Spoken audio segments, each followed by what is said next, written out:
Good morning souls. நேற்று song நான் சொன்ன மாதிரி ரொம்ப முக்கியமான ஒரு பாட்டு. அந்த பாட்டு மூலமா வந்து உங்களுக்கு வந்து ரொம்ப நிறைய விஷயங்கள் வந்து நீங்கள் வந்து தெரிஞ்சுக்கலாம். நான் வந்து உணர்ந்த கிட்டத்தட்ட ஒரு 1.5 வருஷமா வந்து டைம் ஸ்பெண்ட் பண்ணி கொஞ்சம் கொஞ்சமாக ரியலைஸ் பண்ண விஷயத்த நான் வந்து இங்கே வந்து இந்த ஒரு பாட்டு மூலமாக உங்களுக்கு சொல்லணும்னு நினைக்கிறேன். அவ்வளோ ஈஸியாக உங்களால் வந்து நிறைய விஷயங்களை புரிஞ்சுக்க முடியாது. அப்போ நீங்கள் என்ன பண்ணணும் அப்படின்னா, நான் சொல்கிறது மேலே முதல்ல நம்பிக்கை வைக்கணும்.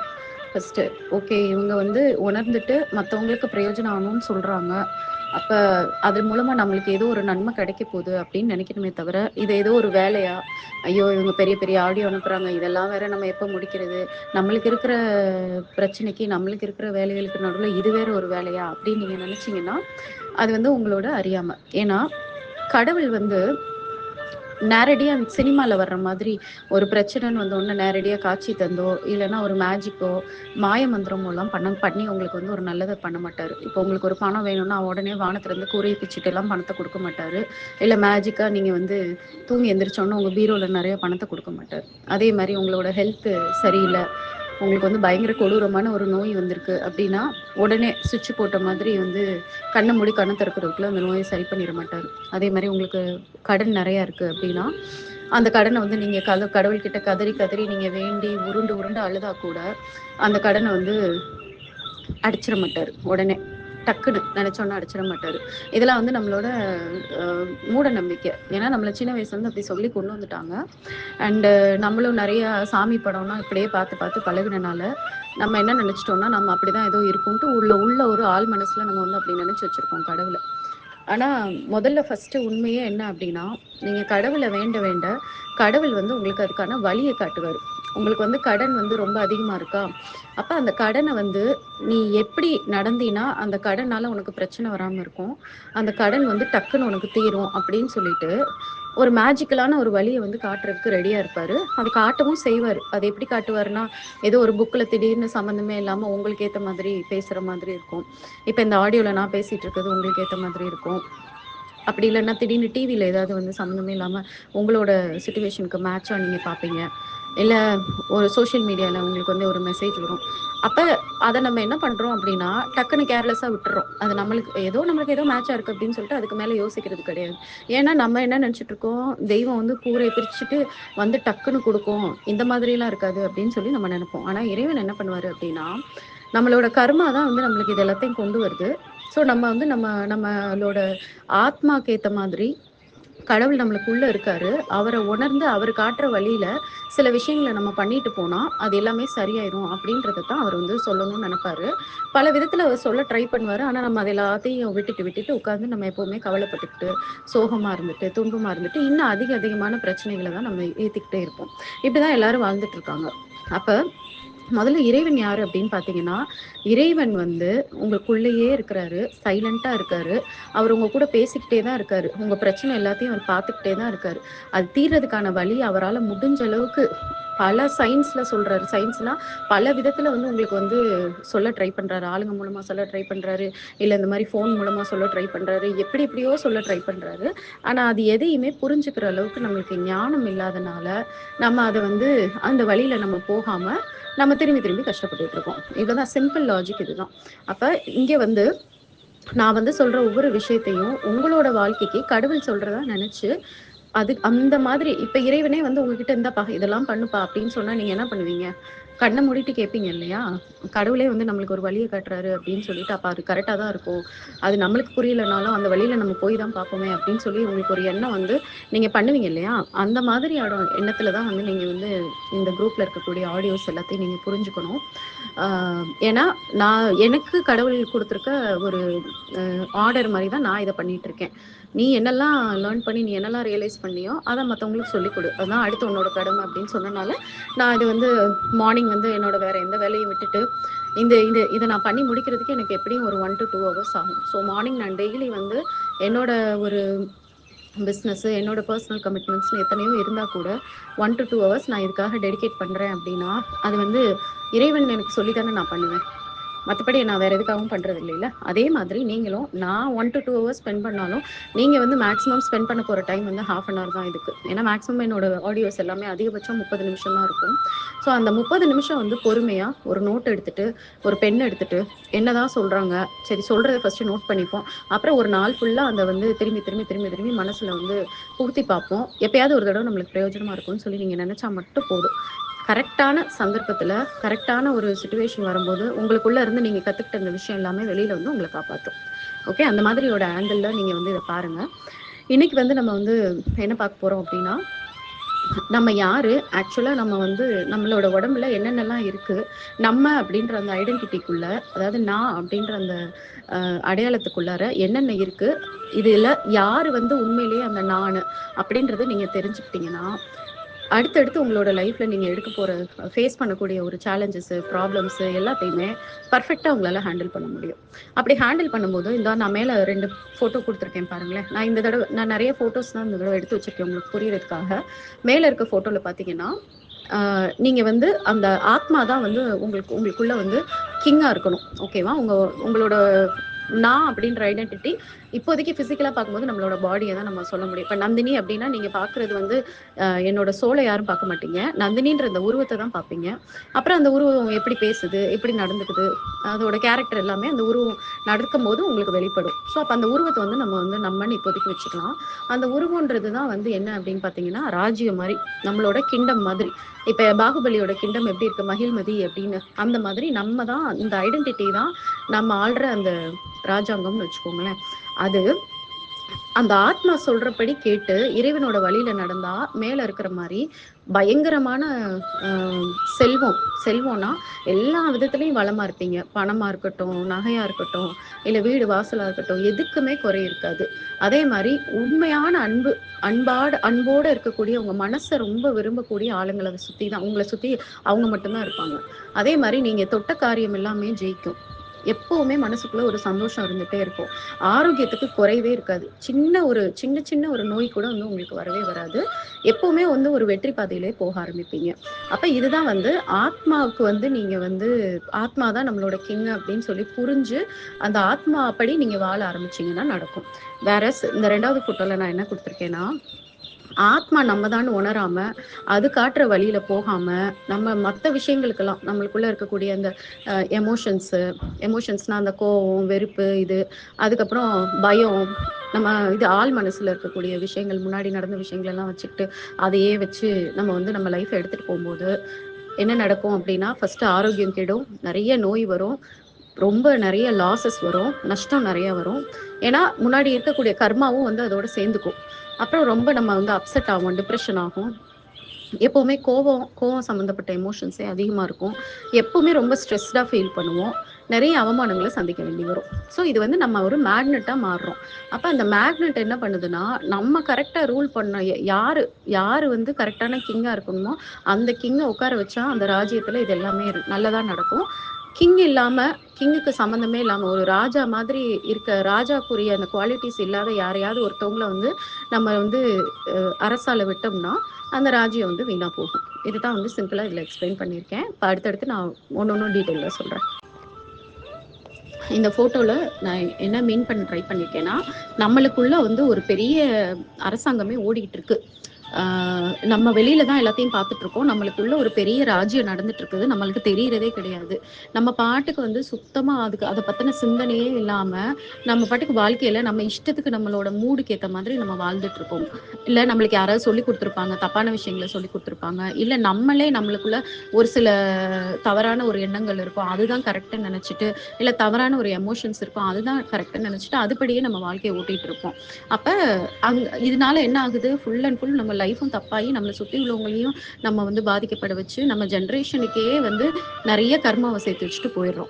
அந்த மாதிரி இருக்கக்கூடாதுன்னா முதல்ல வந்து உங்களுக்குள்ள வந்து ஒரு பெரிய அரசாங்கம் ஓடிட்டு இருக்கு, ஒரு பெரிய ஒரு கிங்டம் வந்து நடந்துட்டு இருக்கு, உங்களோட உடம்புக்குள்ள உங்களோட மனசுக்குள்ள இதெல்லாம் நடந்துட்டு இருக்கு, அதுபடிதான் நீங்க நடக்கிறீங்க அப்படின்றத நீங்க புரிஞ்சுக்கணும். அதுக்காக நான் ஜஸ்ட் உங்களுக்கு ஒரு பிக்சரா வந்து நான் கொடுத்துருக்கேன். இதுல அதாவது நம்மளுக்குள்ள வந்து உண்மையா நம்மள வந்து ஆள வேண்டியது யாரு அப்படின்னு பார்த்தீங்கன்னா, நம்மளோட ஆத்மா தான். அதுதான் நிஜம். நம்ம வந்து ஆல்ரெடி நான் சொன்ன மாரி, இந்த பூமின்றது வந்து ஒரு ஸ்கூல் மாரி. அந்த ஸ்கூல்ல நம்ம ஆத்மா வந்து ஒரு உருவத்த எடுத்து, அந்த உருவத்துக்குள்ள ஒரு மனச குடுத்து, சப்கான்ஷியஸ் மனச குடுத்து, எல்லாத்தையும் தேவையான எல்லாத்தையுமே குடுத்து, சில விஷயங்கள கத்துக்கிட்டு, அதுலருந்து பாஸ் பண்ணிட்டு போறதுக்கு தான் நம்ம அந்த பூமியிலேயே வந்திருக்கோம்.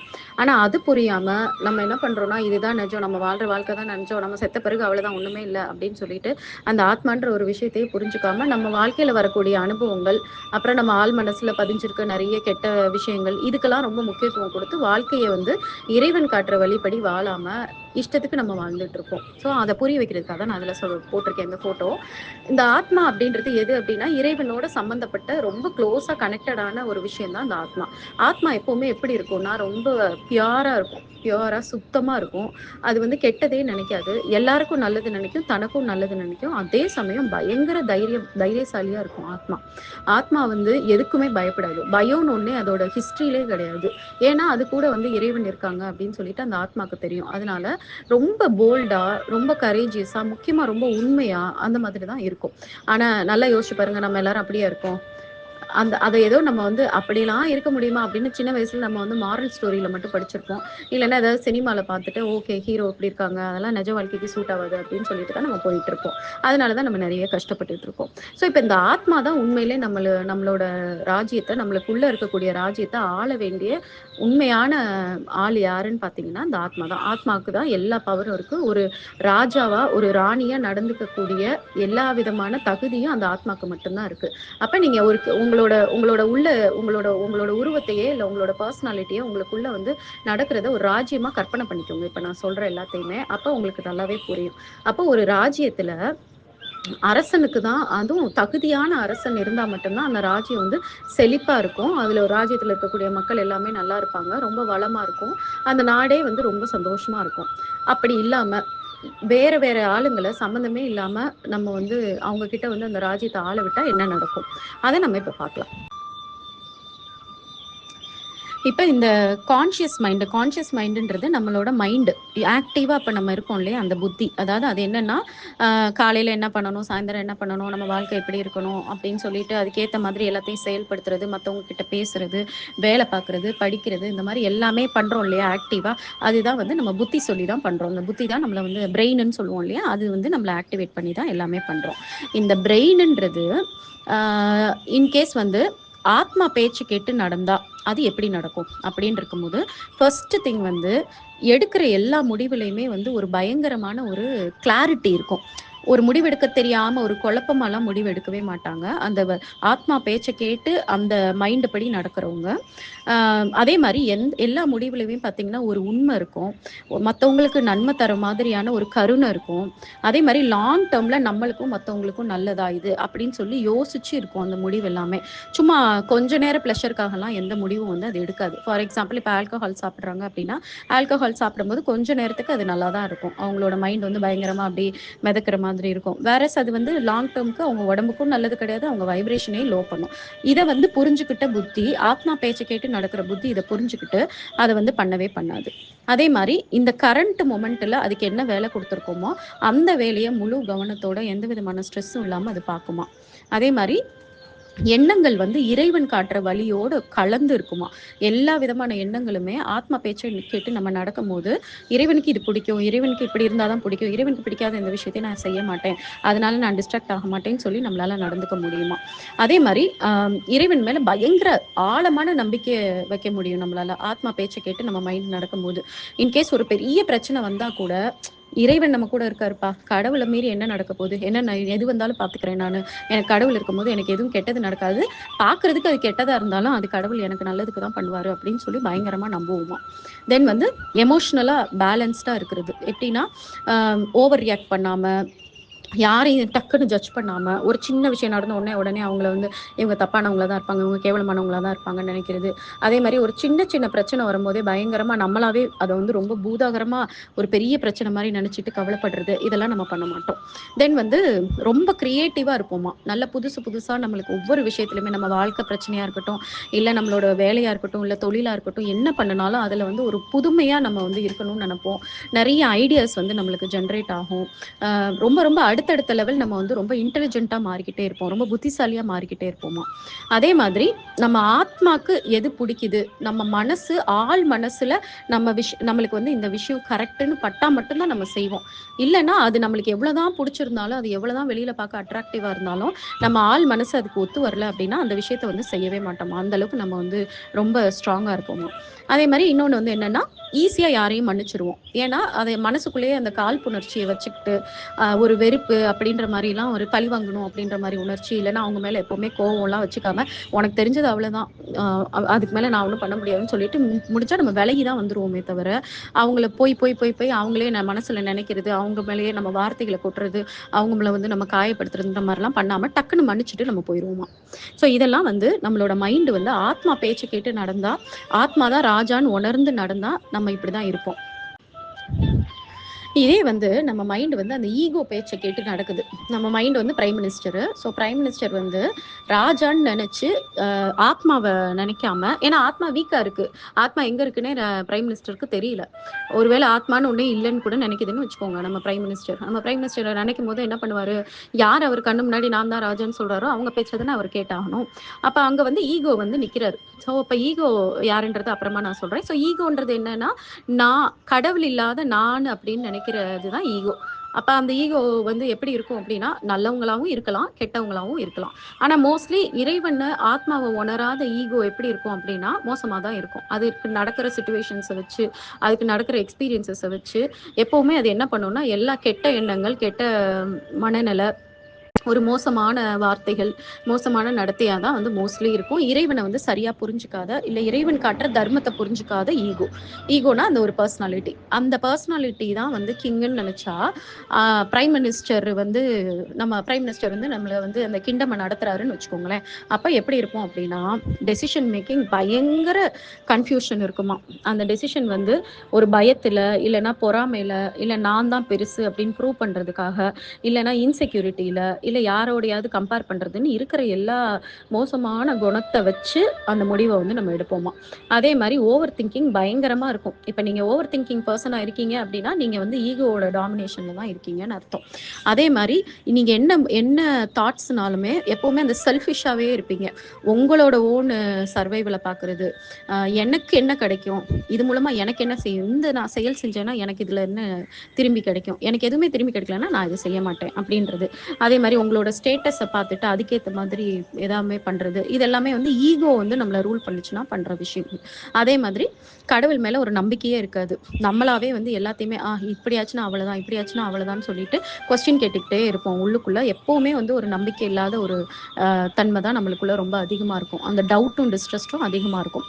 அதுக்கப்புறம் எமோஷ்னலாக வந்து சிச்சுவேஷன்ஸ்க்கு ஏற்ற மாதிரி அப்படியே நம்ம எமோஷ்னலாக ரியாக்ட் பண்ணிக்கிட்டே இருப்போம். ஈஸியாக ட்ரிகர் பண்ணிடுவாங்க. யாராக இருந்தாலும் நம்மளை ஈஸியாக கோவப்படுத்திட முடியும். யாராக இருந்தாலும் ஈஸியாக நம்மளை இரிட்டேட் பண்ணிட முடியும். டக்கு டக்கு டக்கு டக்குன்னு உடனே அழுதுருவோம். திடீர்னு டக்குன்னு ரொம்ப பொறாமப்படுவோம். உடனே திடீர்னு ரொம்ப அவமானமாக ஃபீல் பண்ணுவோம். இந்த மாதிரி எல்லா எமோஷன்ஸும் கெட்ட எமோஷன்ஸ், நல்ல எமோஷன்ஸ் இல்லை, கெட்ட எமோஷன்ஸ் வந்து ரொம்ப அதிகமாக மிக்ஸ்டாக தான் நம்மளோட ஒரு நாள் ஃபுல்லாக இருக்குமா. அதே மாதிரி அடுத்தவங்களை வந்து எப்படியாவது மேனிப்புலேட் பண்ணி கண்ட்ரோல் பண்ணணும்னு நினைப்போம். அவங்க மைண்டை வந்து ஒரு பிளானை போட்டுட்டு தான் நம்ம அவங்க கிட்ட பேசவே செய்வோம். பேசும்போதே வந்து உள்ள வந்து வேற ஒரு பிளான் இருக்கும். நம்ம பேசுறது ஒன்றா இருக்கும், ஆனால் உள்ளுக்குள்ள வந்து வேற மாதிரியான ஒரு எண்ணத்தோடு தான் ஒரு சுச்சுவேஷனையும் ஹேண்டில் பண்ணுவோம், பீப்புளையும் ஹேண்டில் பண்ணுவோம். அதே மாதிரி எப்பவுமே யாராவது நம்மளை பாராட்டிக்கிட்டே இருக்கணும், நம்மளை வந்து தலையில தூக்கி வச்சுட்டே ஆடணும் அப்படின்னு சொல்லிட்டு நினைப்போம். தென் வந்து நம்ம ஆள் மனசு சொல்லும், இது சரியில்லை, உனக்கு கரெக்டாக வராது, இந்த டெசிஷன் எடுக்காதுன்னு சொன்னால் அதை டக்குன்னு அந்த தாட்டையே கட் ஆஃப் பண்ணுறது. அடிச்சே விடு அப்படின்னு சொல்லிட்டு கட் ஆஃப் பண்ணுறது. எனக்கு தெரியும், நான் இப்படி தான் பண்ணுவேன் அப்படின்னு சொல்லிட்டு நினைக்கிறது. அதே மாதிரி பழசை நினச்சி நினச்சி நினச்சி நினச்சி யார் மேலேயாவது கோவப்படுறது, ஆத்திரப்படுறது, வெறுப்பாகிறதுன்னு சொல்லிட்டு எப்போவுமே பழைய காயங்களுக்கு ஓவர் இம்பார்ட்டன்ஸ் கொடுக்கறது. அதே மாதிரி ஃப்யூச்சரை நினச்சி தேவையில்லாமல் நிறைய இமேஜினேஷனுக்கு போகிறது. ஸோ இது எல்லாம் யார், ஈகோ வந்து ராஜாவா ரூல் பண்ணுச்சுன்னா, பிரைம் மினிஸ்டர் ஈகோ பேச்சை கேட்டு இப்படிதான் நம்மளுக்குள்ள வந்து நடக்க வைப்பாராம். இப்ப வர்றது சப்கான்ஷியஸ் மைண்ட். சப்கான்ஷியஸ் மைண்ட்னா நம்மளோட ஆள் மனசு.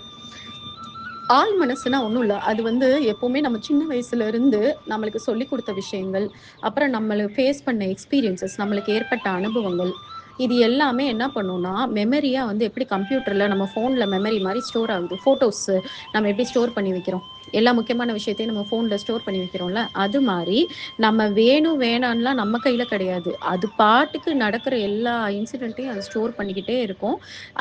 அதே சமயம் நம்மளுக்கு எல்லாமே ஞாபகம் இருக்காது. ஆனா ஒரு சில விஷயங்கள் பார்த்தீங்கன்னா, ரொம்ப டீப்பா நம்மளுக்கு ஒரு இம்பாக்ட்ட குடுத்துருக்கும். நம்மளுக்கு அந்த விஷயம் ஞாபகம் இருக்காது. ஆனா அது குடுத்த எக்ஸ்பீரியன்ஸ் வந்து நம்ம சப்கான்ஷியஸ் மைண்ட் வந்து என்ன பண்ணியிருக்கோம்னா, பதிவு பண்ணி வச்சிருக்கோம். நம்ம வாழ்க்கையில ஒரு பெரிய பெரிய எனிமி யாருன்னு பார்த்தீங்கன்னா, இந்த சப்கான்ஷியஸ் மைண்ட் தாங்க. ஏன்னா, கான்ஷியஸ் மைண்டுக்கு கூட இந்த அளவுக்கு பவர் கிடையாது. இந்த ஆழ் மனசு தான் 90% நம்ம லைஃப்ப வந்து ரூல் பண்றது. இந்த ஆழ் மனசு நம்மள வந்து போட்டு ஆட்டி வைக்கிற மாதிரி தான் நம்ம வாழ்க்கைய வந்து நம்ம வந்து எடுத்துட்டு போயிட்டுருக்கோம். ஆக்சுவலா உண்மையா இந்த ஈகோ கூட கிடையாதுங்க. ஈகோ வந்து என்ன பண்ணும் அப்டின்னா, இந்த சப்கான்ஷியஸ் மைண்ட் என்னத்த பண்ணுதோ, அது பேச்ச கேட்டுட்டு தான் ஈகோவே ஆடும். ஈகோ நெனச்சுட்டு இருக்கோம். நான் தான் கிங் அப்டின்னு நெனச்சுட்டு இருக்கோம். ஆனா உண்மையிலேயே வந்து கிங் யாருன்னு பார்த்தீங்கன்னா, இந்த சப்கான்ஷியஸ் மைண்ட் ஒரு டெவில் மாதிரி உள்ள மைண்டுக்குள்ள வந்து உட்கார்ந்துகிட்டு ஈகோவையே ஆட்டி வச்சுட்டு இருக்கோம். அப்ப அந்த அளவுக்கு வந்து பவர்ஃபுல்லான ஒரு விஷயம் தான் நம்ம ஆழ் மனசு. இந்த ஆழ் மனசு வந்து இந்த கிங்டம்ல வந்து எப்படி இருக்கு அப்படின்னா, இது சீக்ரெட் சேம்பர் கீப்பர் அப்படின்ற மாரி. சேம்பர் கீப்பர்னா எல்லா வளத்தையும் உள்ள வச்சுட்டு இருக்கிறது. எல்லா கெட்ட விஷயங்கள், எல்லா கெட்ட ஹேபிட்ஸ், எல்லா விதமான எமோஷனல் திங்ஸ் முன்னாடி நடந்ததுன்னு எல்லாத்தையுமே வந்து போட்டு ஒரு பாக்ஸ்ல போட்டு வச்சிருக்குமா. இது என்ன பண்ணும்னா, அப்பப்ப சிச்சுவேஷன் வரும்போது, "ஏய் உனக்கு முன்னாடி தான் நடந்துச்சு. உடனே கேர்ஃபுல்லா இரு. இந்த மாதிரி ஆயிரும். நீ உன்னைய லூஸ் பண்ணிறாத. உனக்கு இவங்க இந்த மாதிரி ஒரு எமோஷன குடுத்தாங்க. திரும்பி கேர்ஃபுல்லா இரு இவங்க மேல. இந்த மாரி லாஸ்ட் டைம் இந்த சிச்சுவேஷன் நீ அவமானப்பட்ட. அதனால நீ திரும்பி போய் இத ட்ரை பண்ணாத." ஃபார் எக்ஸாம்பிள் இப்ப ஒரு குழந்தை வந்து விளையாடுறதுல ரொம்ப இன்ட்ரெஸ்ட்டா இருக்க குழந்தை இருக்குன்னு வச்சுக்கோங்களேன். அது வந்து ஃபர்ஸ்ட் டைம் அந்த கேம்ல வந்து தோத்து போயிருச்சுன்னா, இந்த சப்கான்ஷியஸ் மைண்ட் வந்து ஸ்ட்ராங்கா இருந்துச்சுன்னா, அந்த குழந்தைய அடுத்து அந்த கேம் விளையாடவே விடாது. "நீ ஆல்ரெடி தோத்து போன. உனக்கு அதனால எவ்வளோ அவமானம் கிடைச்சுச்சு. அதனால இனிமே நீ அத பண்ணாத." அதே மாரி இப்போ ஒரு மேடை பேச்சு பேச வந்து ஃபர்ஸ்ட் டைம் ட்ரை பண்ணும்போது, ஃபர்ஸ்ட் டைம் அவங்க சொதப்பியிருப்பாங்க. அதுக்கப்புறம் பார்த்தீங்கன்னா, அடுத்து என்னைக்குமே அவங்களால அந்த மேடையில வந்து பேச முடியாத அளவுக்கு சப்கான்ஷியஸ் மைண்ட் ஸ்ட்ராங்கா அவங்கள வந்து தடுத்து நிப்பாட்டிரும். ஸோ இந்த அளவுக்கு ஆழ் மனசு வந்து பயங்கர ஸ்ட்ராங்கா இருக்கு. இப்ப வரைக்கும் எல்லாரோட வாழ்க்கையிலயும் நடக்கக்கூடிய மேக்ஸிமம் பாதிப்புக்கு காரணம் இந்த ஆழ் மனசு பயங்கரமா நெகட்டிவா ஸ்ட்ராங்கா இருக்கிறனால தான் நெறைய தோல்விகள வந்து நம்ம வந்து அட்ராக்ட் பண்ணிட்டு இருக்கோம். ஏன்னா, அது வந்து நம்மளுக்கு ஒரு நெகட்டிவான ஒரு வைப்ரேஷன குடுக்குது. அந்த நெகட்டிவ் வைப்ரேஷன் திரும்பி, திரும்பி, திரும்பி, திரும்பி நம்ம வேண்டான்னு நினைக்கக்கூடிய விஷயங்கள தான் நம்மளுக்கு வந்து கொண்டு வந்து குடுக்கும். ஸோ இந்த ஆள் மனச புரிஞ்சுக்கிறதுக்கு ஒரு எக்ஸாம்பிள் என்ன சொல்லலாம்னு நினைச்சேன்னா, இப்ப ஒரு ஸ்மெல் இருக்குன்னு வச்சுக்கோங்களேன். அந்த ஸ்மெல் வந்து ஒரு நல்ல ஒரு வாசனை. ஆனா, அந்த வாசனை வந்து நீங்க லாஸ்ட்டா வந்து நீங்க வந்து அத ஃபேஸ் பண்ணும்போது, உங்களுக்குள்ள வந்து ஒரு பயங்கரமான, மோசமான ஒரு இன்சிடென்ட் அப்ப நடந்திருக்குமா இருக்கும். அப்ப அந்த இன்சிடென்ட்ட கூட நீங்க மறந்துருவீங்க. ஆனா, அந்த வாசனை வந்து திரும்பி வந்து நீங்க எப்பயாவது ஒரு தடவ ஸ்மெல் பண்ணும்போது, ஆட்டோமேட்டிக்கா உங்க மனசு வந்து பயங்கரமா படாத பாடு படும். அது ஏன்னா அந்த டைம்ல நீங்க என்ன உணர்வுல இருந்தீங்களோ, அதே உணர்வு வந்து உங்களுக்கு வந்து திரும்பி வந்து வரும். அது ஏன் வருதுன்னே உங்களுக்கு புரியாது. ஆனா, அந்த ஸ்மெல் எதோடயோ கனெக்ட் ஆயிருக்கே, எதோடயோ கனெக்ட் ஆயிருக்கே அப்படின்னு சொல்லிட்டு நம்ம யோசிப்போம். அப்புறமா ரொம்ப டைம் எடுத்த பிறகு தான் நம்மளுக்கு அது ஞாபகமே வரும். அப்ப பாருங்க எவ்வளோ ஃபாஸ்ட்டா இருக்கு ஆள் மனசுன்னு. அதே மாரி ஏதாவது ஒரு இடம், ஏதாவது ஒரு பிளேஸ்க்கு நீங்க போம்போது, அந்த பிளேஸ் வந்து உங்களுக்கு வந்து கெட்ட எண்ணங்கள, இல்ல ஈவன் நல்ல அனுபவங்கள குடுத்தா கூட, ஆட்டோமேட்டிக்கா உங்க மனசு வந்து சந்தோஷப்படும். அதுதான் வந்து ஆள் மனசு. ஸோ நம்மளுக்கே தெரியாது. ஆனா நம்மளையும் மீறி நம்ம உணர்வுகள் வந்து என்னடா ரொம்ப ஹேப்பியா இருக்கே, ரொம்ப இதா இருக்கே, என்ன விஷயம், என்ன விஷயம்னு நம்ம யோசிச்ச பிறகு தான் நம்மளுக்கு தெரியும். அப்ப அந்த அளவுக்கு வந்து ஆள் மனசு வந்து ரொம்ப ஆக்டிவா நம்மள வந்து ஆட்டி வைக்கக்கூடிய ஒரு பவர். இப்ப நம்ம ஆத்மாவோட பேச்சு கேட்டுச்சு, இந்த ஆ ஆழ் மனசு வந்து இந்த ஆத்மாவோட கட்டுப்பாட்டுக்குள்ள இருந்ததுன்னா, எப்படி இருக்கும் அப்படின்னு சொல்றேன். எல்லா நெகட்டிவ் இன்சிடென்ட்டையும் அழிச்சிருமாம். இந்த ஆத்மா சொல்லி, இந்த சப்கான்ஷியஸ் மைண்ட் ஆழ் மனசு என்ன பண்ணும்னா, இருக்கிற எல்லா கேவலமான விஷயங்களையுமே அப்படியே ரப்பர் வச்சு அழிக்கிற மாரி அழிச்சிருமாம். அதனால நம்மளுக்கு வந்து அடுத்து வந்து ஒரு ஜாக்கிரதை உணர்வே எப்பவுமே வரவே வராது. அதான் ஃபார் எக்ஸாம்பிள் இப்ப அந்த கேம்னா, அந்த குழந்தை வந்து அந்த கேம்ல போய் நெக்ஸ்ட் விளையாடும்போது, அந்த குழந்தைக்கு அந்த ஞாபகமே இருக்காது. லாஸ்ட் டைம் கேம்ல வந்து நான் தோத்து போனேன். இந்த உணர்வ நான் ஃபேஸ் பண்ணேன்ற அந்த ஞாபகம் கூட இல்லாம, இல்ல இந்த தடவ நான் ஜெயிப்பேன். எனக்கு கூட கடவுள் இருக்காரு. கண்டிப்பா என்ன ஜெயிக்க வைப்பாரு. அப்படின்னு சொல்லி அந்த குழந்தைக்கு அந்த தைரியத்த குடுக்குறது வந்து, அந்த ஆத்மாவால ஆட்கொள்ளப்பட்ட அந்த சப்கான்ஷியஸ் மைண்ட் வந்து பண்ணுமாம். அதே மாரி எதெதெல்லாம் வந்து இறைவன் காட்டுற வழியோ, அந்த அந்த வழிக்கு ஏத்த மாரி நம்ம ஹேபிட்ட வந்து கம்ப்ளீட்டா மாத்தும். நம்மள வந்து ரொம்ப வந்து எல்லாருக்கும் ஹெல்ப் பண்ணக்கூடிய ஒரு பெர்சனா மாத்திரும். நம்மளுக்குள்ள இதுக்கு முன்னாடி பெருசா கருணை இல்லாட்டினாலும், புதுசா அந்த கருணைய நமக்குள்ள உருவாக்கும். அதே மாரி நன்றி உணர்ச்சி, எல்லார்கிட்டயுமே வந்து ரொம்ப நன்றி உணர்ச்சியோட இருக்கிறது. நம்மள உண்மையான ஒரு பெர்சனா மாத்துறது. நம்மளுக்கே தெரியாது நம்ம அப்படிலாம் மாறிட்டு இருக்கிறது. நம்ம ஆத்மாக்கு முக்கியத்துவம் குடுத்து, நம்ம இறைவன் காட்டுற வழியில வந்து நம்ம வந்து போக ஆரம்பிக்கும்போது, நம்மள அறியாமலே அது எல்லாமே ரீப்ரோகிராம் ஆகும். நம்மளோட பெர்சனாலிட்டியே டோட்டலா வந்து மாறும். அதே மாரி ம் ரொம்ப அந்த அந்த பியூரிஃபை ஆன பிறகு என்ன ஆயிரும்னா, அது வந்து ரொம்ப மேக்னெட் மாரி மாறிரும். நல்ல விஷயங்கள அட்ராக்ட் பண்ணக்கூடிய மேக்னெட் மாரி நம்ம சப்கான்ஷியஸ் மைண்ட் வந்து மாறிரும். நம்மள எப்பவுமே அந்த லோ வைப்ரேஷனுக்குள்ள போகவே விடாது. டக்குன்னு அலர்ட் பண்ணும். "ஏய் நீ இப்ப சோகமா இருக்க. நீ சோகமா இருந்தீன்னா, உன் வைப்ரேஷன் லெவல் லோ ஆயிரும். அப்புறம் நல்ல விஷயங்கள் நடக்காதுன்னு" சொல்லி நம்மள அலர்ட் பண்ணி எப்பவுமே நம்மள ஹை வைப்ரேஷன்லயே வச்சுக்கிற மாதிரியான ஒரு பவர்ஃபுல் ஒரு பெர்சனா மாறிரும். அதே மாரி பழைய மெமரி மேபி நம்மளோட ப்ரீவியஸ் பர்த்து முன்னாடி காலத்துல என்னெல்லாம் நடந்ததோ நம்மளுக்கு தேவையான மெமரியை நம்மளுக்கு தேவையான டைம்ல அது கொடுத்துக்கிட்டே இருக்கும். இங்க பாரு, நீ முன்னாடி இப்படி இருந்த, நீ முன்னாடி இந்த மாதிரி இருந்தன்னு நம்ம டீப் மெடிடேஷன்லாம் போகும்போது நம்மளுக்கே தெரியாது அந்த மாதிரியான ஒரு மெமரியை கொடுத்து திரும்பி அதே தப்ப பண்ணாதுன்னு கொடுக்குற அளவுக்கு பவர்ஃபுல்லாக அந்த சப்கான்ஷியஸ் மைண்டு. அதே மாதிரி இன்ட்யூஷன்ஸ் பயங்கரமா வர ஆரம்பிச்சிடும். இப்போ வந்து ஒரு விஷயம்னா அந்த விஷயம் நம்மளுக்கு நல்லது தான் கொடுக்கும் அப்படின்னு சொல்லிட்டு நம்மளை வந்து கரெக்டாக கைட் பண்ணுமா அந்த சப்கான்ஷியஸ் மைண்டு. இல்லை இன்னைக்கு இந்த விஷயம் நடக்க போகுது அப்படின்னு சொல்லி நம்மளுக்கு முன்னாடியே வந்து தெரிவிக்கிறது. இந்த மாதிரியெல்லாம் அந்த உள்ளுணர்வுன்னு இருக்கும் இல்லையா, அந்த உள்ளுணர்வெல்லாம் ரொம்ப பவர்ஃபுல் ஆயிரும். அந்த உள்ளுணர்வை வந்து நல்ல விதமாக நம்மளை எடுத்துகிட்டு போகிற மாதிரியான உள்ளுணர்வாக மாறும். இப்போ ஒரு சிலருக்கு வந்து இருக்கும், எனக்கு என்னமோ வீட்டில் ஏதோ கெட்டது நடக்க போகுதுன்னு தோணிக்கிட்டே இருக்குது அப்படின்னு சொல்லுவாங்க இல்லையா. அது பார்த்தா கரெக்டாக அதே மாதிரி தான் அந்த இன்ட்யூஷன் வந்து நடக்கும். ஏன்னா அவங்களுக்கு வந்து அந்த சப்கான்ஷியஸ் மைண்ட் வந்து பவர்ஃபுல்லாக இருக்குது. ஆனால் அதனால அவங்களுக்கு எந்த பிரயோஜனமும் இருக்காது. நடக்க போகிற கெட்டதை நினச்சி அவங்க 2 நாளாக ஃபீல் பண்ணிட்டு தான் இருப்பாங்க. அதுக்கு அந்த கெட்டது நடக்கும்போது அவங்களுக்கு தெரிஞ்சா கூட போதும். அப்ப அந்த மாதிரி இல்லாம நம்மள வந்து கரெக்டா கைட் பண்ணும் சப்கான்ஷியஸ் மைண்ட். உனக்கு பாரு, உனக்கு இது நடக்க போது, இதை சரி பண்ணணும்னா நீ இதெல்லாம் பண்ணு அப்படின்னு சொல்லி சொல்லுவாங்க. நான் ஆல்ரெடி நிறைய பேர்ட்ட சொல்லியிருக்கேன். என்னன்னா, உங்களுக்கு வந்து இவங்க வந்து இறந்துருவாங்க, இவங்க இல்ல வீட்டில் ஏதோ ஒரு இறப்பு நடக்கிற போற மாதிரி இருக்கு அப்படின்னு உங்களுக்கு முன்னாடியே ஒரு உள்ளுணர்வு வருதுன்னா, அது வந்து இறைவன் வந்து உங்களுக்கு காட்டுறாரு. இறைவன் வந்து உங்களுக்கு ஒரு வழியை காட்டுறாரு. ஏன் இந்த மாதிரி உங்க கர்மா படி உங்க வீட்டில் வந்து ஒரு சாவு நடக்க போகுது, அதை வந்து எப்படியாவது தடு அப்படின்னு சொல்லிட்டு உன்கிட்ட சொல்றாரு. நீங்க அதை நம்ம எல்லாரும் என்ன பண்ணிடுறாங்க, அதை நினைச்சு நினைச்சு எனக்கு முன்னாடியே தெரிஞ்சிருச்சு, எனக்கு முன்னாடியே வந்து இதாயிருச்சு அப்படின்னு சொல்லிட்டு, ஆனா உருப்படியா ஒன்றும் பண்றது கிடையாது. ஆக்சுவலா இறைவன் என்ன எதிர்பார்க்கிறாருன்னா, உன்னோட பழைய உங்க உங்க குடும்பத்தோட கெட்ட கர்மா படி உங்க ஒரு உயிர் வந்து அந்த குடும்பத்துல இழக்க போகுது, அதை உங்ககிட்ட நான் சொல்றேன் அப்படின்னா என்ன காரணத்துக்கு சொல்லுவாரு. ஒரு 3 நாள் 4 நாள்ல இறக்க போறவங்க இறக்க போறாங்கன்றது என்ன காரணத்துக்காக சொல்லுவாரு. அதை தடுக்கிறதுக்காக தானே சொல்லுவாரு. நம்ம என்ன போய் தடுக்க முடியும், பிசிக்கலா நம்மளால தடுக்க முடியாது. அப்ப என்ன பண்ணணும் அப்படின்னா, நல்ல கர்மாவை நிறைய டக்குன்னு சேர்க்கணும். அந்த உடனே தோணுன உடனே ஒரு 50 பேர் 100 பேருக்கு சாப்பாடு போடுற மாதிரி ஏதாவது ஒரு வேலையை பார்க்கணும். இல்ல தெருவுல பசியா இருக்கக்கூடிய எத்தனையோ பேருக்கு போய் அலைஞ்சு திரிஞ்சு நல்ல சாப்பாடை கொடுக்கணும். அதுக்கப்புறம் இறைவன் காலடியில விழுகணும். இப்ப என்னோட கெட்ட கர்மாப்படி என் குடும்பத்துல ஏதோ கெட்டது நடக்க போகுதுன்னு எனக்கு தோணுது, எப்படியாவது வந்து எங்களை அதுல இருந்து மீட்டெடுங்க, அதுக்கான வழியை காட்டுங்கன்னு சொல்லும்போது அவர் என்ன பண்ணுவாருன்னா, அந்த நேரம் பார்த்து யாரையாவது உதவி கேட்டு வர மாதிரி அனுப்பி விடுவாரு. அவரே அனுப்பி விடுவாரு ஃபோனில். அப்போ தான் உங்களுக்கு ஒரு மெசேஜ் வரும், இந்த மாதிரி இந்த நோய் வந்திருக்கு, இவங்க கஷ்டப்படுறாங்க, உங்களால் முடிஞ்சதை கொடுங்க அப்படின்னு கேட்பாங்க. இல்லை உங்களோட சொந்தக்காரங்களே இல்லை யாரோ ஒருத்தவங்களோ வந்து உங்ககிட்ட வந்து உதவி உதவி கேட்கும்போது, அடவேமா நானே கஷ்டத்தில் இருக்கேன் நீங்கள் வேற அப்படின்ற மாதிரி நீங்கள் சொல்லி போனீங்கன்னா அவ்வளோதான், அந்த ஆப்பர்ச்சுனிட்டி லாஸ்ட் இஸ் லாஸ்ட். ஏன்னா இறைவன் வந்து அதை தான் செய்ய முடியும். இறைவன் வந்து உயிரை காப்பாற்றலாம் முடியாது. உயிரை காப்பாற்றுறதுக்கு கர்மா வந்து யமனா மாதிரி வரும்போது அது எப்படி துரத்தி அடிக்கணுன்ற வழியை காட்டிட்டு, அந்த வழியை நீங்கள் புரிஞ்சுக்காம கடவுளோட காலடி பிடிச்சி அழுகிட்டே உட்காந்துட்டு இருந்தீங்கன்னா ஒன்றும் பண்ண முடியாது. ஸோ இதுக்கு தான் வந்து இறைவன் வந்து அந்த இன்ட்யூஷன்ஸை வந்து கொடுப்பாரு. அதனால உங்க யாருக்காவது அந்த மாதிரி உள்ளுணர்வு பேசுற ஹேபிட் இருக்கு அப்படின்னா நல்லா தெரிஞ்சுக்கோங்க. உங்களுக்கு உள்ளுணர்வு ஏதோ ஒன்று நடக்க போகுது அப்படின்னு தோணுதுன்னா உடனே இமீடியட்டா யாருக்காவது நல்லது பண்ற வேலையில இமீடியட்டா இறங்குங்க. அதுக்கப்புறம் கடவுள்கிட்ட கெஞ்சி கேளுங்க, எனக்கு இந்த மாதிரி நல்லது பண்ணக்கூடிய ஆப்பர்ச்சுனிட்டி எனக்கு கொடுங்க, கொடுத்தீங்கன்னா நான் கண்டிப்பா செய்வேன், என் சொத்தை வித்தாவது நான் செய்வேன்ற மாதிரி நீங்க சரண்டர் ஆனீங்கன்னா அவரே என்ன பண்ணுவாரு, ஒரு 10 பேரையாவது அனுப்பி வைப்பாரு. உங்களால என்ன முடியுமோ அதை நீங்க பண்ணுங்க. நீங்க எதுக்கு பயந்தீங்களோ அந்த இன்சிடென்ட் நடக்கவே நடக்காது. இதை நான் வந்து நிறைய பேரோட லைஃப்ல சொல்லி அவங்க அப்ளை பண்ணி அவங்க வந்து ரொம்பவே சர்ப்ரைஸ் ஆன விஷயத்தை தான் நான் உங்களுக்கு சொல்லித்தரேன். நீங்களும் அதை மாதிரி ட்ரை பண்ணுங்க. அதுக்கப்புறம் வந்து ரொம்ப அமைதியா தூங்குவீங்க. உங்க மனசுல எந்த விதமான வருத்தம், வேதனை எதுவுமே இருக்காதாம். சப்கான்ஷியஸ் மைண்ட் ஆத்மா பேச்சை கேட்டு நடக்கும்போது. இப்ப அதே சப்கான்ஷியஸ் மைண்டு ஈகோ பேச்சு கேட்டு நடக்கும்போது எப்படி இருக்கும் அப்படின்னா, எப்பவுமே ஒரு பயத்தோட இருக்கும், ஒரு வேதனையில இருக்கும், ஒரு வருத்தத்துல இருக்கும், ஒரு அவமானத்துல இருக்கும். இதுதான் வந்து லைஃப்பை வந்து எடுத்துட்டு போயிட்டு இருக்கும். அப்ப எப்படி இருக்கும் லைஃப் யோசிச்சு பாருங்க. நினைக்கவே கேவலமா இருக்கும்ல. முக்கால்வாசி பேர் அப்படிதான் வாழ்ந்துட்டு இருக்கோம். அதுக்கப்புறம் என்ன பண்ணும்னா, திரும்பி திரும்பி கர்மாவை அட்ராக்ட் பண்ணிக்கிட்டே இருக்கும். இப்போ ஒரு கர்மப்படி நம்மளுக்கு ஒரு ரிலேஷன்ஷிப் ஒரு பிரச்சனையா இருக்குன்னா, அந்த ரிலேஷன்ஷிப் காலம் ஃபுல்லா அழியாம நம்மளுக்கு மேல மேல மேல மேல பிரச்சனை கொடுத்துக்கிட்டே தான் இருக்கும்.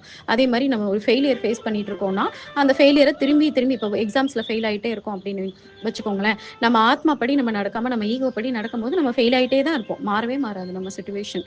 அதே மாதிரி எப்பவுமே வந்து ஒரு சர்வைவல் மோடுலயே இருக்கிறது. இல்ல நான் ப்ரூவ் பண்ணி ஆகணும். என் வாழ்க்கையில நான் அத பண்ணணும், இத பண்ணணும் அப்படின்னு சொல்லிட்டு மைண்ட் அதிலேயே வச்சுட்டு அன்னைக்கு நாள வந்து நம்மளால சந்தோஷமா வாழவே முடியாது. அதே மாரி சட்டுன்னு நம்ம வந்து எமோஷனலா ரியாக்ட் பண்ணிக்கிட்டு எதையாவது ஒண்ணு பண்ணிட்டு நம்மளோட அமைதிய நம்ம கெடுத்துக்கிட்டே இருப்போம். ஆ நம்மளே வந்து நம்ப மாட்டோம். நம்ம வந்து பெரிய பணக்காரங்களாவோம், நம்ம வந்து ரொம்ப பெரிய விஷயத்த சாதிப்போம். நம்மளுக்கு வந்து நல்ல உறவுகள் கிடைப்பாங்கன்றது நம்மளுக்கே ஆழ் மனசுல நம்பிக்கை இல்லாம இருக்கும். எனக்கு எங்கங்க அதெல்லாம் நடக்க போகுது? அவ்வளோதான் என் வாழ்க்கை போச்சு. இப்படியே மாரி தான் பேசுவோம். பேசுறது ஆக்சுவலா நம்ம நிஜமா நம்பி தான் பேசுவோம். அப்ப நம்மளே நம்பாம இருக்கும்போது நம்மளுக்கு எப்படி நல்லது நடக்கும்? அதுவே பிளாக்கா இருக்கும் இல்லையா? அதுக்கப்புறம் வந்து பழைய காயங்கள வந்து நம்ம என்ன பண்ணுவோம்னா, புத்திசாலி மாதிரி பேசுவோம். எனக்கு தெரியும் இதெல்லாம் நடக்கும்னு சொல்லிட்டு, நான் தான் அனுபவப்பட்டுருக்கேனே, இப்படிதான் வாழ்க்கை போகும், இப்படிதான் போகும்னு நெனச்சு, நம்ம நெகட்டிவ் விஷயங்கள நம்ம எக்ஸ்பர்ட்டா நெனச்சுக்கிட்டு பேசி, அதையே திரும்பி திரும்பி அட்ராக்ட் பண்ணிட்டு இருப்போம். அதே மாரி ஒரு நல்ல நிம்மதியான ஒரு தூக்கம் தூங்கியே பல நாள் ஆயிருக்கும். இது எல்லாமே வந்து சப்கான்ஷியஸ் மைண்டும், ஈகோவும் சேர்ந்து பண்ற வேலைகள் நம்ம வாழ்க்கையில. இப்ப வந்து முக்கியமான ஒரு சூப்பரான கேரக்டரு அதுதான் ஈகோ. ஈகோன்றது இப்ப நான் நந்தினி அப்படின்னா, கடவுளு, ஆத்மான்னு இல்லாம நந்தினின்னு ஒரு கேரக்டர். நான் தாங்க என் வாழ்க்கைய நான் தான் பார்த்துக்கணும். என்னைய நான் தான் இது பண்ணிக்கணும். கடவுள்லாம் இருக்கிறாரா இல்லையான்னு கூட நம்மளுக்கு தெரியாது. அவர்லாம் வந்து நம்மள காப்பாத்த போறது கிடையாது. எனக்கு என்ன தோணுதோ அதான் நான் பண்ணுவேன். என் மைண்டுக்கு என்ன தோணுதோ அதான் நான் பண்ணுவேன்னு சொல்லிட்டு, அந்த தர்மம், நியாயம்லாம் என்னால பார்த்துக்க முடியாது. எனக்கு என் வழிக்கு எதுக்கு தர்மமா இருந்தா நான் நல்லா இருந்தா நல்லா இருப்பேன். இல்ல தர்ம வழியில போகாம நான் வந்து இப்படி போனாதான் பொழைச்சாதான் நான் நல்லா இருப்பேன்னா நான் அப்படிதான் போவேன். எனக்கு என் வாழ்க்கை தான் முக்கியம், என் குடும்பம் தான் முக்கியம் அப்படின்னு நினைக்கிற மாதிரியான ஒரு பர்சனாலிட்டி தான் அந்த ஈகோ அப்படின்னு நம்ம சொல்லலாம். இப்ப இந்த ஈகோ வந்து கடவுள் வந்து காரணம் இல்லாம நம்மளுக்கு கொடுக்கல. இந்த ஈகோ இருந்தாதான் நம்ம ந- ரொம்ப முக்கியமான நிறைய விஷயத்துல நம்ம சாய்ஸஸ் வந்து ப்ராப்பரா கரெக்டா எடுத்து புத்திசாலித்தனமா எடுத்து நம்ம வந்து நம்ம வாழ்க்கையை வந்து இறைவன் காட்டுற வழியில போறதுக்கு தான் அந்த ஈகோவை கொடுத்துருக்கிறாரு.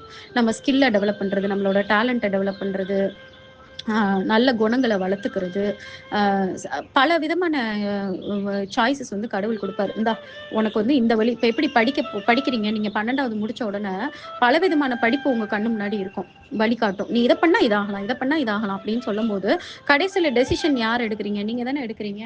நீங்க எடுக்கும் போது இல்ல இந்த மார்க் எடுத்தா இது தான் படிக்க முடியும்னா யாரும் கண்டிஷன் போட மாட்டாங்க.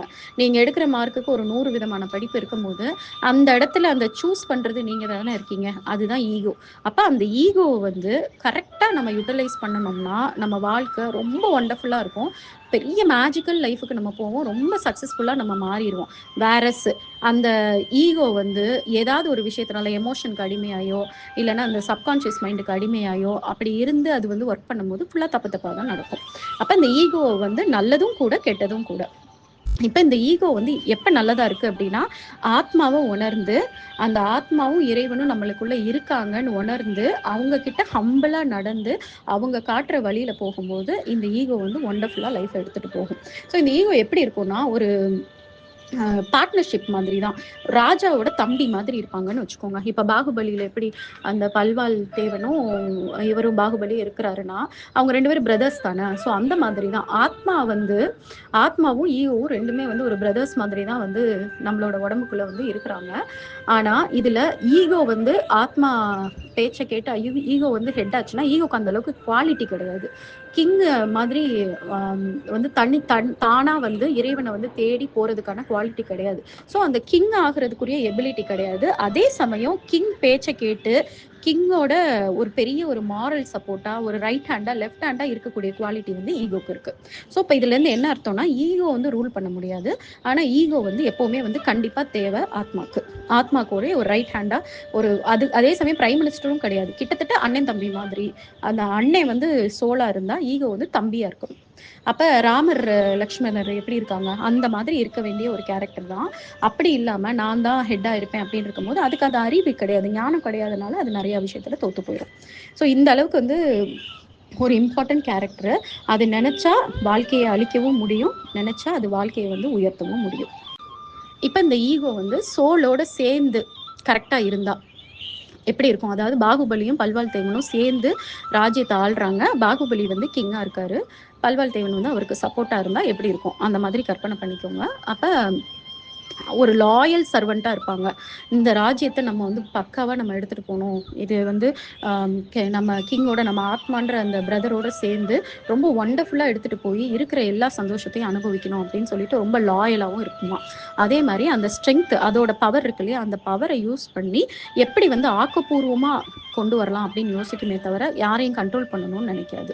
அதே மாதிரி ஏதாவது ஒரு தப்பு நடந்தால் கூட அந்த தப்பை அக்செப்ட் பண்ணிட்டு ரெஸ்பான்சிபிலிட்டி எடுத்து அதுலேருந்து எப்படி கற்றுக்கலாம் அப்படின்னு சொல்லிட்டு நம்ம பார்ப்போமா. அதுக்கப்புறம் ரெக்கக்னிஷனுக்காக அலைய மாட்டோம். ஆல்ரெடி கிங் இருக்காங்க, கிங்குக்கு எல்லா ரெக்கக்னிஷனும் போட்டோம்னு சொல்லிட்டு ஒரு ஹம்பிளாக இருந்து நம்ம வந்து நம்ம பாட்டுக்கு நம்ம லைஃப்பை எடுத்துகிட்டு போகிற மாதிரி அந்த ஈகோ வந்து இருக்குமா. அதே மாதிரி பயங்கர கான்ஃபிடென்ட்டாக இருப்போமா.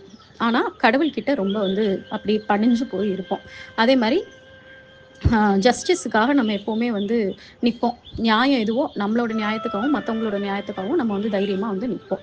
அதே மாதிரி அந்த சோல் தான் கிங்குன்றதை அப்பப்போ வந்து அதை சந்தோஷமாக எடுத்துக்கிட்டு, ஆஹா என்னோட அண்ணன் தான் கிங்காக இருக்கான், இதை விட எனக்கு என்ன வேணும் அப்படின்னு சொல்லி நம்ம வந்து அதை வந்து சந்தோஷமாக ஃபீல் பண்ணுவோம். வேறஸ் ஈகோ வந்து அண்ணனை பிடிக்காது, இவன் ராஜ்யத்தை ஆளவே கூடாது, நம்ம தான் ராஜ்யத்தை ஆளணும் அப்படின்னு நினச்சா. இதை நம்ம நிறையா சினிமாவில் பார்த்துருக்கோம் இல்லையா. அந்த பிரதர்ஸில் ஒருத்தவங்க வந்து பயங்கரமாக விக்கட் ஆகி, ஆனால் அவங்களுக்கு அந்த குவாலிட்டியே இருக்காது, கிங்காக கூட குவாலிட்டி இருக்காது. அதனால அந்த கிங்கை கொண்டுட்டு வந்து ஆட்சிக்கு வர்றது, இல்லைன்னா ஏதாவது ஒரு ட்விஸ்ட் பண்ணி அந்த ரைட்டு தகுதியான ஆளை வந்து ஆட்சிக்கு வர விடாமல் இவங்க ஆட்சிக்கு வந்தாங்கன்னா எப்படி இருப்பாங்க. அப்போ ரொம்ப வெளியில வந்து காட்டிக்கிறது வந்து பயங்கரமா வந்து ரொம்ப நல்லவங்க மாதிரி காட்டிப்பாங்க. ஆனா உள்ளுக்குள்ள வந்து ஒரு நல்ல எண்ணமே இருக்காது. ஏன்னா அவங்க அதுக்கு ட்ரெயினே ஆகல. அதே மாதிரி ஈஸியா ஹர்ட் ஆயிருவாங்க. ஹர்ட் ஆயிட்டு பதிலுக்கு பதில் வந்து யாரையுமே வந்து காயப்படுத்தணும்னு நினைப்பாங்க. அண்ட் எப்பவுமே வந்து அவங்களுக்கு அந்த ஸ்டேட்டஸ், அந்த ரெக்கக்னிஷனு, நம்மள எல்லாரும் பாராட்டிக்கிட்டே இருக்கணும், நம்ம தான் கிரேட்டுன்னு சொல்லணும், நம்மள தான் வின்னர்னு சொல்லணும்னு நினைச்சுக்கிட்டே இருப்பாங்க. தென் வந்து எல்லாத்தையும் கண்ட்ரோல் பண்ணணும்னு நினைப்பாங்க, எல்லாத்தையும் மேனிப்புலேட் பண்ணணும்னு நினைப்பாங்க தன்னோட தேவைக்காக. தன்னோட ராஜ்யத்தை காப்பாத்திக்கிறதுக்கு எந்த எக்ஸ்ட்ரீமுக்கு வேணாலும் போறது. நான் அதே மாதிரி ஒரு ரிசல்ட் வரணும்னா அந்த ரிசல்ட் வர வைக்கிறதுக்கு என்னத்தை வேணா பண்றது, யாரை வேணா காயப்படுத்துறது. அப்புறம் எப்பவுமே ஒரு பயத்துல இருக்கிறது, நம்மளை யாரும் வந்து எந்த குறையும் சொல்லிடக்கூடாது, நம்மளை வந்து இந்த விஷயத்த வெளிப்படுத்திடக்கூடாது அப்படின்ற அந்த பயத்திலேயே வாழ்றது. தென் வந்து நல்லவங்கள நடிக்கிறது. அவங்க உண்மையா நல்லவங்களா இருக்க மாட்டாங்க. அவங்களோட மிஸ்டேக்ஸு, தப்பு எல்லாத்தையுமே மறைச்சிட்டு வெளியில நல்லவங்க மாதிரி நடிக்கிறதுக்கு ட்ரை பண்ணுவாங்க. அதே மாதிரி எப்பவுமே வந்து இறைவனும் சோலும் உள்ள வந்து பேசுறத இக்னோர் பண்ணிக்கிட்டே இருப்பாங்க, எடுத்துக்கவே மாட்டாங்க. ஸோ இப்படி இருக்கும்போது என்ன நடக்கும், அந்த ராஜ்யம் கண்டிப்பா வீணா தான் போகும். எல்லாருக்குமே வந்து அந்த சோல் வந்து ஸ்ட்ராங் ஆகி, அவேர் ஆகி, அவேக்கன் ஆகி, இறைவனோட கலந்து எல்லாரோட வாழ்க்கை வந்து அப்படி மாறும்ன்றது நிச்சயம் கிடையாது. நான் பார்த்த வரைக்கும் இந்த மாதிரி ரேர் பீப்புளுக்கு தான் வந்து இந்த மாதிரியான விஷயங்களே போய் சேருது. போய் சேர்றவங்களையும் வந்து ஒரு 90% ஆஃப் த பீப்புள் வந்து அதை வந்து இக்னோர் பண்ணிட்டு போயிடுவாங்க. என்னத்தையோ சொல்கிறாங்க, ஏதோ ஒரு பெருசாக லெக்சர் அடிக்கிறாங்க அப்படின்னு நினச்சிட்டு போயிடுவாங்க.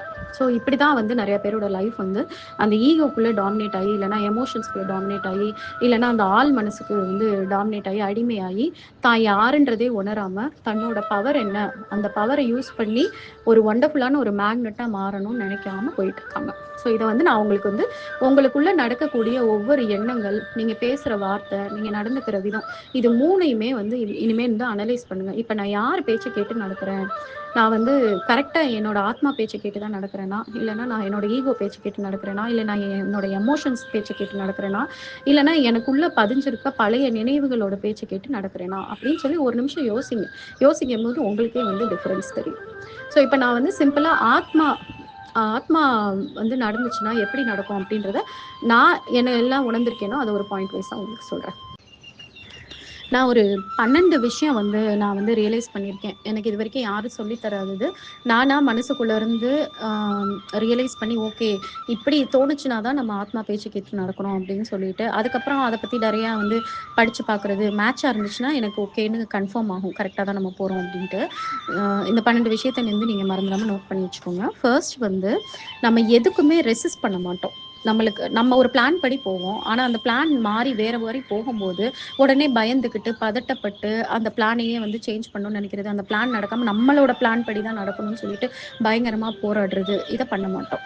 ஏன்னா நம்மளை இறைவன் தான் ஆட்டி வச்சு, இறைவன் தான் எல்லாத்தையும் வழி நடத்துறாருன்னு இருக்கும்போது நம்ம பிளான் படி ஒரு விஷயம் நடக்கலைன்னா அங்கே இறைவன் வேற ஏதோ ஒரு பிளான் வச்சிருக்காருன்னு சொல்லிட்டு அந்த ஃப்ளோலையே தான் நம்ம போவோம். இதுக்கு பயங்கரமான ஒரு வில் பவரும் பயங்கரமான ஒரு ஃபெய்த்தும் தேவைப்படும். அது வந்து மேக்ஸிமம் பீப்புளுக்கு இருக்காது. ஓகேங்களா? இது வந்து வித்தவுட் எனி ரெசிஸ்டன்ஸ் நம்ம வந்து அந்த ஃப்ளோவில் போகிறது, கோயிங் வித் த ஃப்ளோ. இப்படி நீங்கள் போகிறீங்க, எங்கேயுமே நீங்கள் ரெசிஸ்ட் பண்ணாமல் நீங்கள் போகிறீங்க அப்படின்னா நீங்கள் வந்து ஆத்மாவோட கண்ட்ரோலில் தான் இருக்கீங்கன்னு அர்த்தம். ரெண்டாவது, எந்த விதமான இன்சிடென்ட் நடந்தாலும் சரி, எந்த விதமான ஒரு கான்வர்சேஷன் திடீர்னு நடந்தாலும் சரி, இல்லை திடீர்னு புதுசாக வந்து யாராவது உங்ககிட்ட பேசுகிறாங்க, புதுசாக வந்து உங்ககிட்ட வந்து ரொம்ப நாள் கழிச்சு வந்து யாராவது மெசேஜ் பண்ணுறாங்கன்னா அதுக்கு பின்னாடி வேறு ஒரு மீனிங் வந்து இறைவன் வச்சிருப்பாரு. ஒன்று அவங்களுக்கு ஏதாவது நல்ல விஷயங்களை சொல்லி கொடுக்குறதுக்காக இருக்கும், இல்லைன்னா உங்களை ஏதாவது ஒரு வகையில் டெஸ்ட் பண்ணி உங்களை வந்து எலிவேட் பண்ணுறதுக்காக இருக்குமே தவிர, அவங்க வர்றதும் உங்களுக்கு நடக்கிறதுக்கும் அதையே வந்து நம்ம வந்து மைண்டில் வச்சுட்டு இருக்கக்கூடாது.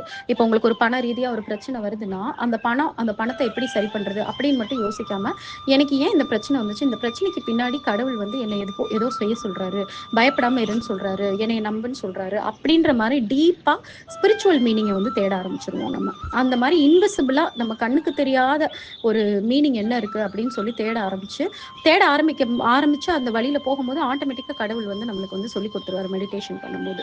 இது வந்து செகண்ட் பாயிண்ட். தென் தேர்ட், எப்படிப்பட்ட ஒஸ்ட் சிச்சுவேஷன்லையும் நம்மளுக்கு இறைவன் மேலே உள்ள நம்பிக்கை போகவே போகாது.